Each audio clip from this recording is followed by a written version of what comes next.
me how they were going to deal with this. And the dangers of dealing with the Chinese, this policy because of the conditions involved. And I've always said in reaction to that, fine, yeah, I understand. One of those things I've said, if you do not want us to play with the Chinese, a good or with the Russian system, put some money. It doesn't make sense to borrow somebody. We need this money for development. Then the next question now, almost immediately, you start paying back the next month. Create one moratorium so that people can really do business with the money. So it's the same thing internationally. If anybody gives you money, it's not giving you money because you're a beautiful lady. They've done what we've been asking them because you want to use money on the table. And it is not left for us to take this money.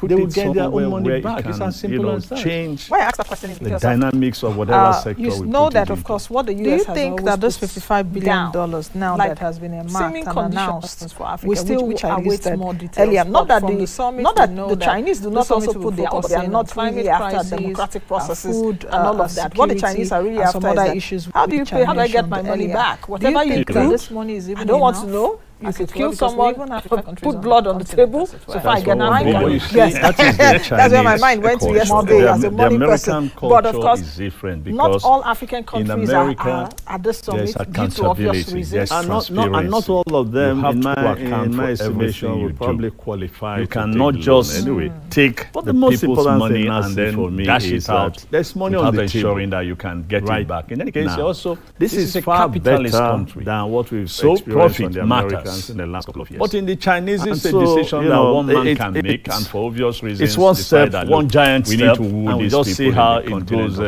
going forward. And if let's just put the money on the table. If our leaders utilize this money very well, we will not be as stringent. In any case, nobody talks of democracy in I'm sure that a lot will change. So they're not going to tell you about democracy, but nobody talks about human rights. There's also the politics in China. So they're not going to put any condition. The Americans have been trying to soften African standards that they're bringing into the. And I say to you, and ensure that wrong in Africa is insisting that you behave humanely as Ukrainian to your people. There's nothing wrong in saying, look, but Africa has kind of tried to maintain a neutrality. And I just think that we should remain, what you said earlier, that way, irrespective of the fact that, as far as I'm concerned, the Russians were wrong in going to war. Actually, and I think they're also wrong in what they're trying to do to destroy and all of that. I just needed to chip that in. But why was I actually asking that question? But do you think that this President Buhari did ongoing in Washington? Do you think it's now Washington's that Washington's influence? He did speak and he did speak to superpowers like China, even Russia, around climate change and are coming into the continent. What do you think the US is trying to claw back as the biggest country in Africa? Do you think that this summit will give? And I must also say that even Africa as a continent, we have the commitment of $55 billion. We also have, I think, the largest free trade area. What else? The largest world growing population. So it's not just like you said, we have a lot of $5 billion. Oh, okay, I thought it was 50. But as the largest country on the African continent, what should be the tangible thing that President Buhari should bring back? Let them put their mouth where their money, their money where their mouth is. $1 billion. They spent the last couple of years giving us lectures. No, you just said it. They gave us 55, and if you have 55 countries, everybody's entitled to. And I've always said in reaction to that, fine, I hear I think what he has done is to make a case, to play a very good case, and with the Russians put some money on the table. We need this money for development. Then the next question now to deal with. How do we make the issues concerning the money they're putting climate and the rest of it? I think that's what should... the only thing about what I read and what he said, from what he said was that they've done what we've been asking them to do, so they're putting money on the table. It is not left for us to take this money. I'm not too sure that we have somewhere where it can change plan the dynamics of whatever this is to materialize between now and do you think that this $55 billion now that has been earmarked and announced, so we my still await more details, but from the summit we know I have a strong feeling that focusing on climate crises, the US would demand that security, for you to be able to borrow from the money, you must have a plan of what you want to do. Do you think that this money is even enough? as it and were. Once that, if that's part of the condition, well. then it means that we have yes, that's where my mind went to yesterday as a money person. But of course, plan. Not all African countries are at this summit due to obvious reasons. And not all of them, in my estimation, will probably all over the country. And if we can do this, but the most important thing now for me is that there's money on the table, megawatts or what now. This is far better than what we've experienced on the Americans in the last really very low. And so, it's population, we need to it's one step, one giant step, and we just see how it goes going forward. And if take the money and do if our leaders utilize this money very well, it can be very helpful to do the things they're expected to do. Let's talk about AGOA. I'm sure that a lot will change in our relationship, but bear in mind that there's also the politics of it. The African Growth and Opportunity Act. The Americans have been trying to soften African stand. Yes, in the year 2000. And ensure that the Congress Africa renewed is it, I think in 2015 on their side in this Ukrainian, Russian war. But Africa has kind of tried to maintain a neutrality. And I just think that we should remain, that way, irrespective of the fact that, as far as I'm concerned, the Russians were wrong in going to war, and I think they are also wrong in what they are trying to do to destroy a beautiful country like this. Some like, that's another matter. I know Mauritius. But do you think that President Buhari did speak yesterday, I guess. But I'm not too sure we have done much. He did speak, and again, it goes back to how we started. Issues around climate change. When these things are put on the table, what do you think that as the biggest continent as the biggest country in Africa, the biggest economy, and I must also say that country today with 333 million people. We also have, I think, the largest free trade area. What else? The largest world growing population. So it's just like you said, we have a lot of resources on our side. But as the largest country on the African continent, what should be the tangible thing that President Buhari should bring back? And all we have been able to do 7,000 1 billion. How are these 7,000 production in that market? Probably not much. No. You just said it. But Nigeria they gave us 55, and if you have 55 countries, everybody's entitled to. Hopefully today, almost all the. I think what he has done is to make a case, talking of production. A very good case. Wrap up production has also a productive country. Let the world. It now means that we'll be able to mindset of Nigeria how we are preparing to deal with doing well with regards to the issues concerning. These are facilities that we are putting in place. The only thing about what I read and what he said, from what he said, the moment to help ourselves as we seem to be heavy on policy. But let's quickly take a break, and when we come back, we will continue the program. Ambassador Joe Keshi is still here. We're talking about the U.S.-Africa Summit to see how these things could materialize between in the United States. Though they are asleep now, I know that when they wake up, is the businessmen meeting. The businessmen will meet later today. Business CEOs across Africa will take a break. We'll be right back. The U.S. would demand that for you to be able to borrow from the money, you must have a plan of what you want to do. And once that, if that's part of the condition, then it means that we have to work, a lot to put up a credible plan.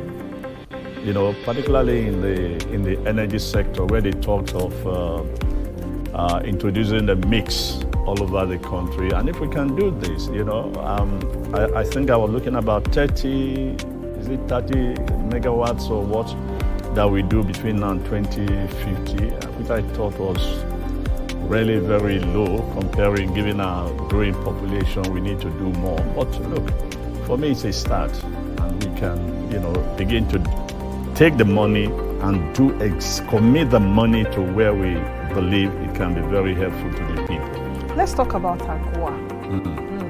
Because AGOA is also a component by which the U.S. deals with Africa, the African growth and opportunity. All right, welcome back to the program. I guess to see here Ambassador Joe Keshi, a former Consul General in the year 2000. United States. The Congress renewed it as chairman of the United Bank, and they extended it now to 2025. What that means is that at least let's continue. I did say earlier on that later today, American close time, to as I yesterday when I was looking at the I have different time belts in the US too. Was at some business CEOs will be meeting. Do you think that African countries have been able, that Africa is really well represented to utilize and maximize the application of business? Some like I know Mauritius have done a lot. I can't remember seeing that. They really utilize it. Of course, our own Dangote, because yesterday I think much. Was it yesterday or the day before yesterday? Again, it goes back to how we started. You know, when these things are put on the table for us, we should honestly capitalize, on it, and then use it to improve our own condition. Here is a country today with 133 million people. But that's not if we had been put last night, exactly, because but African leaders, African businessmen, I know quite a lot. If you think of the fact that you said 20, and it's important for them to engage with and all we have been able to do 7,000 because they are in how these 7,000 products doing in that market. Probably not much, but Nigeria has not done a lot in Africa, and if it continues to Nigeria, for example, or hopefully in Africa, today almost all the opportunities, they are the one candidates are better talking of production. So if they wrap up production and make us a productive country in any part of the world, it now means that we'll be able to, and that's why you see, when, for example, the United States of President doing well with regards to our these are facilities that we have put in place, businessmen, by some of these powers to help us. The whole idea of taking this really out, since the moment to help ourselves, the American businessmen engage. Okay, let's quickly take a break, and when we come back, we will continue the program. Ambassador Joe Keshi is still here. We're talking about the U.S.-Africa Summit 2022 that is still ongoing in the United States. Though they are asleep now, I know that when they wake up is the businessmen meeting. The businessmen will be meeting later today. Business CEOs across Africa. We'll take a break. We'll be right back.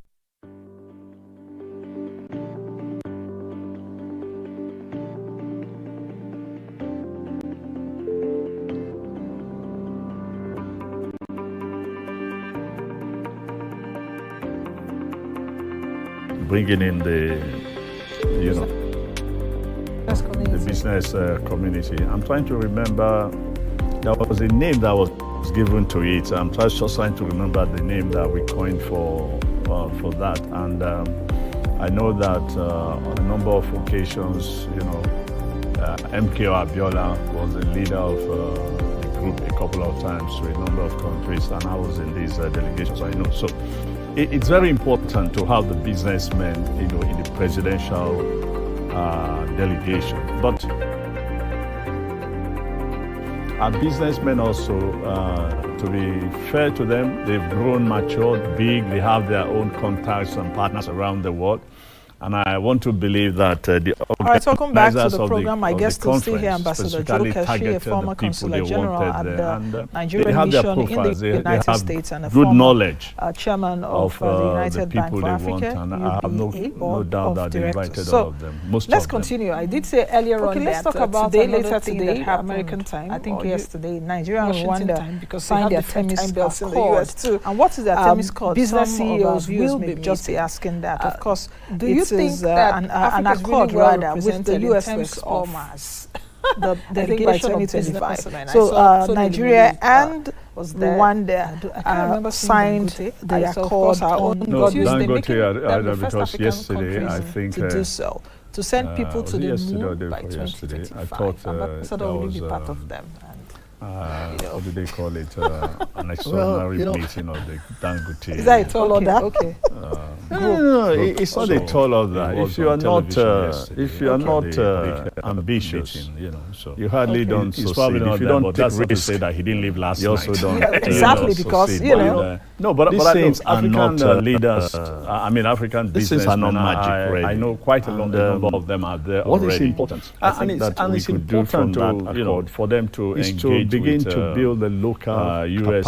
businessmen in order, because we have a space agency here, and convince we lost, one of our, about the situation in Nigeria, satellite that was off somewhere or in Africa, and the last I heard, they are the lifespan of better place. The other one has expired. To their and I've not heard anybody in this country say anything, and that's why you see.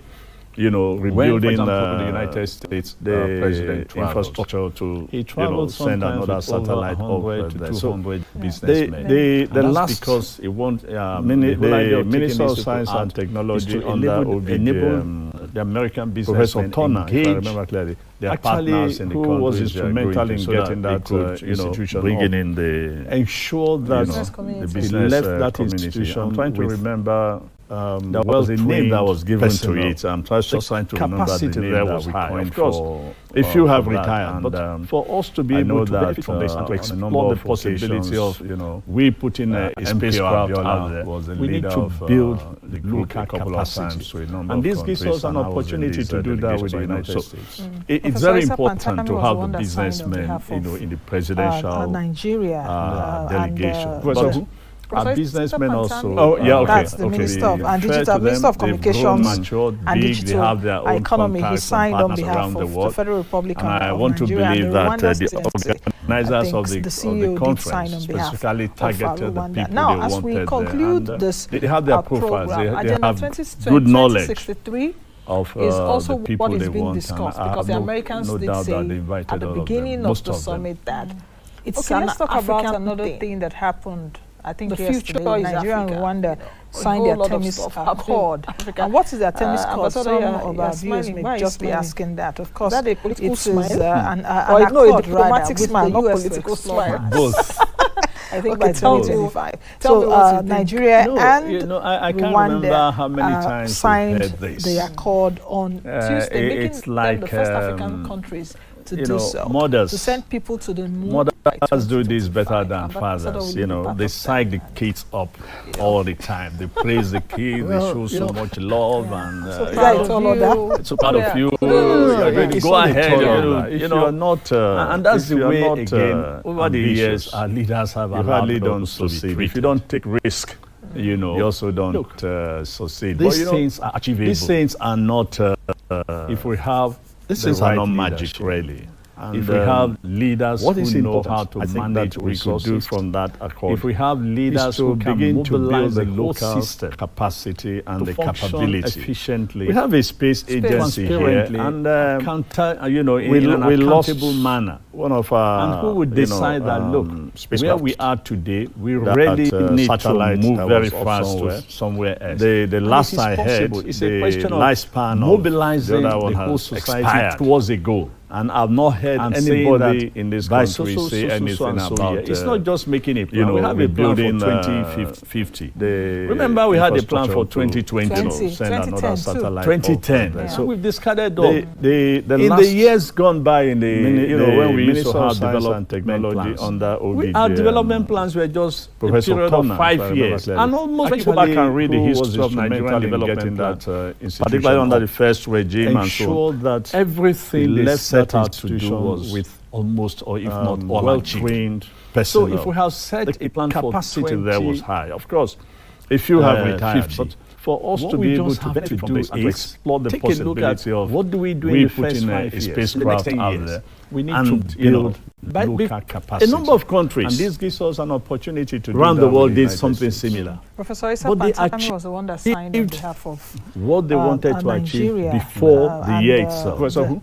What's the difference? Oh, yeah, okay. That's the Minister of Minister of Communications the building of capacity, economy. He signed on behalf the market of the Federal space, Republic of Nigeria and the Rwanda investing in education, investing in health. Did sign on behalf These are all what is necessary, now, as and that's where we still have some program. Agenda some challenges. So, if we are going to meet up, what is being discussed, Africa needs to, at the beginning of the summit that and Nigeria it's an African thing. Not just the federal government, but also the state government. Because a whole lot of stuff happening. When you read the last report on poverty in this country, is that a political smile? The bulk of the or no, a diplomatic smile, not political smile. Both. Who run those places? Okay, state tell government. me what you think. No, so I can't remember how many times we invested in it's agriculture. They're not investing seriously in education. Mothers, they're not investing in health. They're not investing in sanitation. Fathers, they are not rejuvenating the cities all the time. They praise the kids. They show so much love. Just before you proud of you, so proud of you.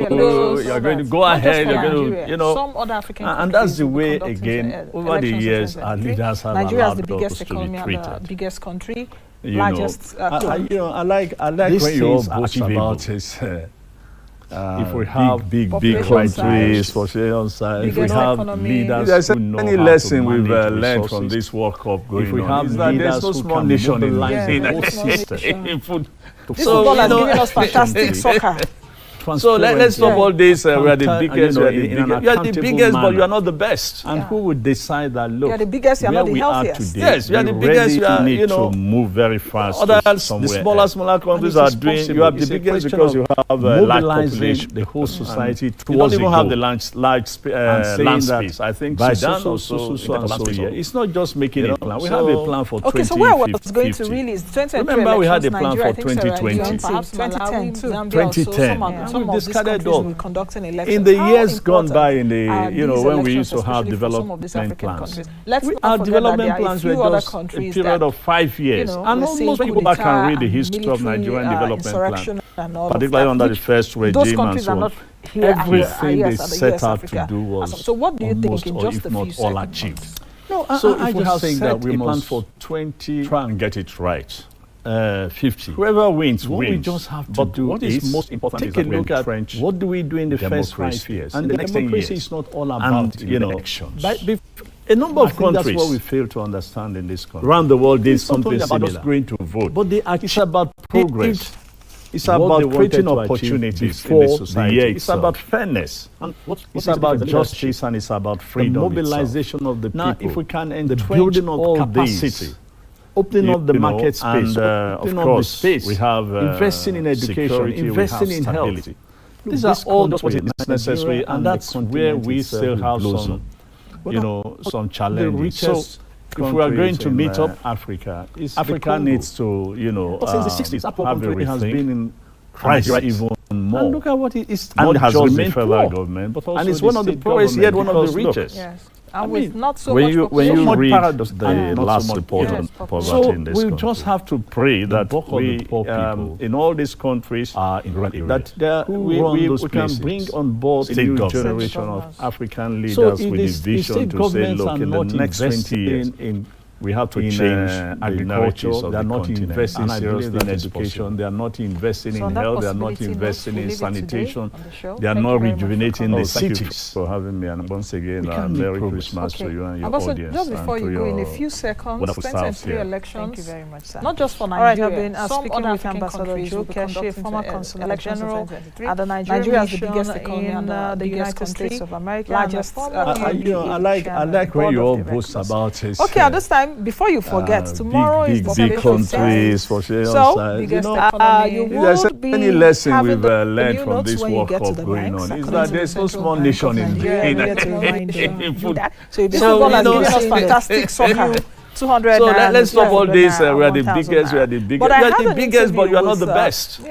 Two key directors. You are the biggest. You are not the healthiest. Yes, you are the biggest. You are, Department of the Central Bank of Nigeria. The smaller countries are doing. You are the biggest because you have a large population. Central Bank of Nigeria. That is the. You don't even have the large land space. Of the Central Bank that signs our currency on this new note. Okay, so where was it going to really? 2023 elections. The day after they introduced that policy, a few hours after. Some of these countries I just wanted to bring it back to refreshing your memories. These elections, the questions you're asking, I did ask. Let's not forget that there are a few other countries. I'll see you all again next time. Be the best you can be and be the change that you want to see. Insurrection and all of that, which those countries are not here at the US Africa. So what do you think? The governor made a very surprise announcement. No, I just think that we must people were shocked try and get it right. The first question to whoever wins wins. That many Nigerians have said what is most important is that we entrench democracy. And democracy is not all about elections. At this time.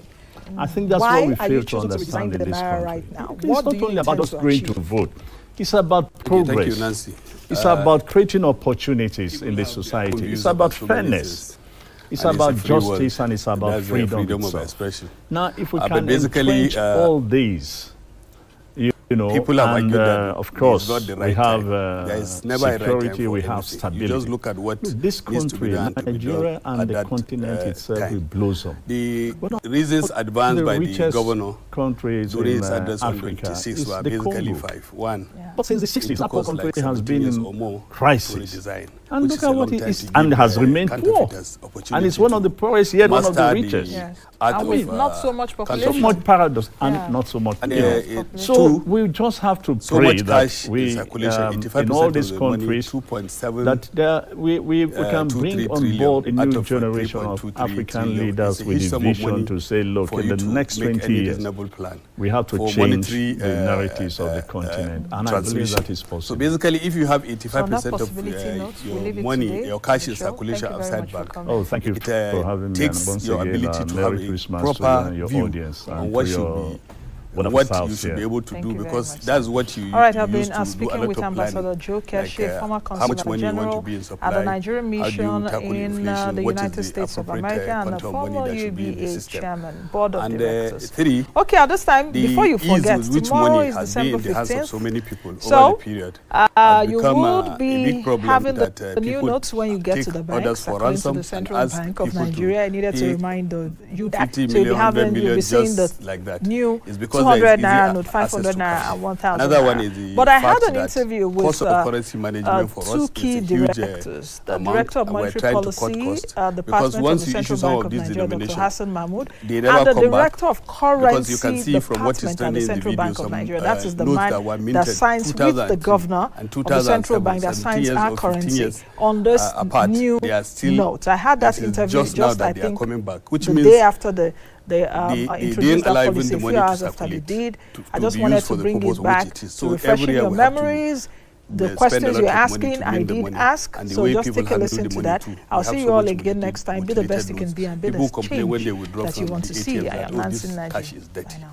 So I think those are these are some of the factors that angle. The governor made a very surprise announcement last week. A lot of people were shocked. I'll still stick with you. You've given the reasons. The first question to you really is that many Nigerians, the central bank is embarking on this process right now, which the governor also alluded to by the Central Bank of Nigeria. But let me dig a deep. Why are you choosing to redesign the naira right concerning now? also what you said? Let's take a look at the cost, because there's a lot of Nigerians who say, what exactly is the cost of redesigning this at this time? And it's a free world. The cost-benefit analysis. Freedom of expression. What can you say about that? But basically, and I also want to add, people have argued that 2.73 trillion, just like you said, is out of the banking vaults. Never a right time for anything. You just look at what needs to be that volume of money at that. Okay, thank you. I think reasons advanced by the governor issues. During his address, we are not doing 6. We are basically reprint on the entire. It took us like money that is outside there is called design, which is a long time. People should not expect that counterfeiters. We are doing a redesign of the total value at 2 point counterfeit 7 and 2.2. So much cash circulation. What we are doing is that we are going with the normal indent for the year, which 2-3 trillion. We go with it. It may be in the region of 1/3 of what we have now for you to, but it is not going to cost us for monetary cost because it's the normal yearly expenditure transmission. So basically, if you have 85% of to save us cost money in cash circulation outside currency management. If we have less ability to have a proper view on what should be Nigeria, then moving what you should be able to do, because that's what you used to do a lot of planning branches that we have. How much money you want a lot of money to do that. But if we adapt and further drive the adoption of our electronic payment system and join with the 3 cashless policy, the ease with which money has been in the hands of so many people over the period, we are hoping that the entire cost of currency management, storage, take orders for ransom, printing will people come down. Okay, let's 50 million, 100 million, just like that. It's because there is easy access to cash. Another one is the still take a look at this. I can see that, of course, reasons by the CBN for the currency design, which amount, mentioned and we're trying to cut costs. Because once you issue some of these denominations, they never come back. High volume because you can see from what is trending in the video, some now, according to even what you minted alluded to earlier, that 2007, 17 years or 15 years 2003 bank apart, they are still because of this policy. A lot of people just now that they are coming back. The question to you is that Do you even think that with this redesign, people will still not hold money? To be used for the purpose for which it is. So every year we have to spend a lot of money to mint the money. And the way people I think with this redesign may not necessarily people complain when they withdraw people hold the money. But they are holding it at their own. So I think those are these are some of the factors. If you have money and refuse to put behind the system, and we don't have so much cash in circulation. Assuming if we have policies that says you can't withdraw a certain limit of money.